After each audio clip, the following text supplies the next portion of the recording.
Let's talk about one of the biggest head scratchers of being human, self-esteem. For most of our lives, we're told to think of it as this trophy we have to win. We chase it, right? Through promotions, accomplishments, social media likes, thinking that if we just get enough of them, we'll finally have permanent confidence. But what if that's all wrong? What if self-esteem isn't a prize at all? Today, we are going to completely tear down that idea. We're going to see that your confidence isn't some personality trait, it's a lightning-fast biological system, a social thermostat that's running in your brain every single second of the day, all to keep you safe. And this right here is the big idea. Your confidence isn't a fixed thing you have, it's a social thermostat. Just imagine it's a little gauge in your brain, constantly calculating your safety and your status within your tribe. Now, this isn't some judgment on who you are as a person. Nope. It's a deep, ancient survival program that's been wired into us for millions of years. And once you understand how to read and regulate this thermostat, well, that's when you can finally get off the emotional roller coaster. So here's our game plan for today. First up, we'll really dig into this idea of the social thermostat. Then we're going to zoom in on the actual mechanics of it, a process called the survival loop. After that, we'll look at a really weird, counterintuitive feature of this system, adaptive submissiveness, and we'll ask why your brain sometimes wants you to feel small. And finally, we'll get super practical and talk about how you can start recalibrating your compass for a much more stable sense of self. All right, let's get into it. The social thermostat. To really get this, let's start with a feeling I bet everyone has had. We'll call it the golden week. You know the one I'm talking about, right? Everything is just clicking. You feel sharp, funny, charismatic, basically unstoppable. Your ideas at work are landing, conversations just flow. You have this deep feeling that you finally figured it out. You've arrived. And then, poof, it's gone. And it can be triggered by the smallest thing, a weird look from a colleague, a comment that just feels a little off, a post that doesn't get the likes you thought it would. And just like that, the invincible you is gone, and in its place is someone who feels like a total imposter. Look, this isn't a you problem. It's a symptom of having a really sensitive internal gauge, a sociometer that's just swinging wildly from the highest highs to the lowest lows, based on tiny scraps of social data. So this experience actually has a name. It's called Sociometer theory. And what it says is that what we call self-esteem didn't evolve to just make us feel good. It evolved for one super specific purpose, to be an internal gauge, a sociometer, that constantly tracks our social standing. Its only job is to ask again and again, how likely am I to be accepted and kept safe by my group right now? And this leads us to a pretty uncomfortable but absolutely crucial idea. Your brain doesn't really care about your true self or your journey to be authentic. It cares about your relational value. I mean, think about it from an evolutionary point of view. For our ancestors, being kicked out of the tribe was a death sentence, literally. So your brain is still running that ancient software. It is hardwired to prioritize how valuable you seem to the group over your own personal feelings of happiness. So if these highs and lows aren't just random mood swings, what's actually going on under the hood?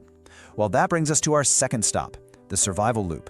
This isn't magic, and it's not a personality flaw. It's a predictable, almost mechanical feedback system that's constantly running in your brain, adjusting your sense of self in real time. Okay, let's walk through this loop, because this is the engine that drives everything. Step 1. It starts with an input. Some social event happens. You give a talk, you get a compliment, you win, you lose. Step 2. The scan. Instantly, a part of your brain called the medial prefrontal cortex scans that event, asking just one thing: did that raise or lower my value to the tribe? Step 3. The shift. Based on that scan, your brain chemistry changes. We'll get to that in a sec. Step 4. The response. That chemical shift makes you act. You either lean in, you speak up, you take up space, or you shrink. You get quiet and withdraw. And finally, Step 5. Reinforcement. Your brain logs the whole sequence, updating your self-concept and making the loop even faster next time.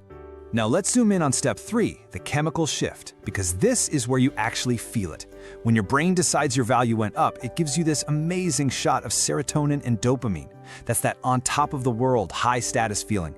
But when it decides your value went down, the opposite happens. You get a flood of the stress hormone cortisol, and your serotonin levels tank. That's the chemical recipe for feeling anxious, self-conscious, and small. It's literally a chemical command from your brain telling you to back off.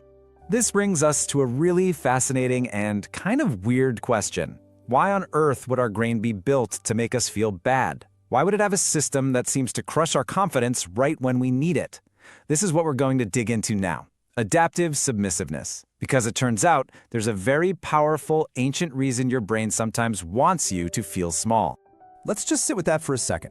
Why would our own brain do this to us? Why would it deliberately tank our mood, drain our energy, and make us want to hide after a social blunder? I mean, it feels like a bug, right? A design flaw. But it's not. It's a feature. A very, very old one. And the answer is this idea called adaptive submissiveness. It's a survival strategy. Basically, your brain hits the brakes on your confidence as a safety measure. Think of it like the traction control in your car. When it senses you're on a slippery social road, it cuts your power to stop you from spinning out. It's trying to prevent you from taking more risks, like challenging a leader or speaking out of turn that could get you into even more trouble with the tribe. And it all boils down to this one simple, brutal calculation. Your brain's #1 job isn't to make you happy. It's to keep you alive. And in its ancient math, it would much rather you feel small and safe inside the group than confident and cast out all alone. That drop in mood, that feeling of shrinking, that's a safety brake. It's your brain whispering, hey, just lay low. We took a hit. Don't make it worse. So here's the bottom line. Your brain prefers a stable, predictable state, homeostasis, over growth. And why? Because growth is risky. Being confident takes a ton of energy, it's metabolically expensive, and it's socially risky. It puts a spotlight on you, which invites challenges. By pulling you back into a low-confidence state, your brain is just playing it safe, conserving energy, and trying to keep you quietly in the middle of the pack where it's safe. Okay, so that's the system. I know it can sound a little bit bleak, like we're just puppets of our ancient wiring, but we're not. And that's what this last section is all about. We're going to talk about how to consciously take the controls and recalibrate this thing. It's about shifting from being a slave to the social thermometer to becoming the pilot of your own internal compass. The fundamental shift, the biggest mental flip you have to make, is changing the question your brain asks by default. The default question is, how do I look? That's all about other people's opinions. It leads to what's called contingent self-worth, where your value is completely dependent on what others think. The new, much more powerful question is, what can I do? This flips the focus from outside opinion to inside competence. It builds something called self-efficacy, your belief in your own ability to get stuff done. So, how do we actually do this? Here are 4 practical tools. First, the contingency audit. Just ask yourself, what is my self-worth plugged into? If everything is plugged into one thing, like your job title, one bad day at work can cause a total blackout. You want to diversify. Plug into your skills, your values, your health. Second, label the gauge.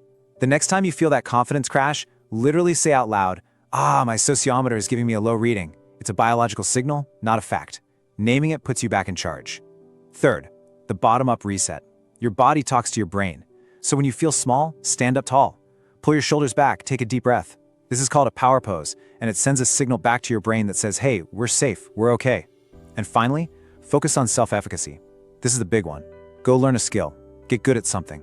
Anything. Every small win builds a new loop that's based on the solid proof of your own ability, not the shifting sands of other people's opinion. And this brings us to what might be the most important insight of all. We have to stop treating confidence like a trophy to be won. It's not a destination. Confidence is a compass. It's a navigation tool. It's supposed to give you readings, telling you when you might be on shaky ground or when it's safe to move forward. But the reading on the compass is not a final judgment on it. So what's the big takeaway here?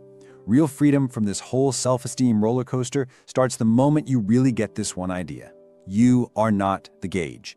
You are not the plane being tossed around by social turbulence. You are the pilot. You can read the instruments, you can understand the signals your ancient biology is sending you, but at the end of the day, you are the one who chooses where to go. You decide what the readings mean and where you fly next. So the only question left is, now that you understand the controls, where are you going to go?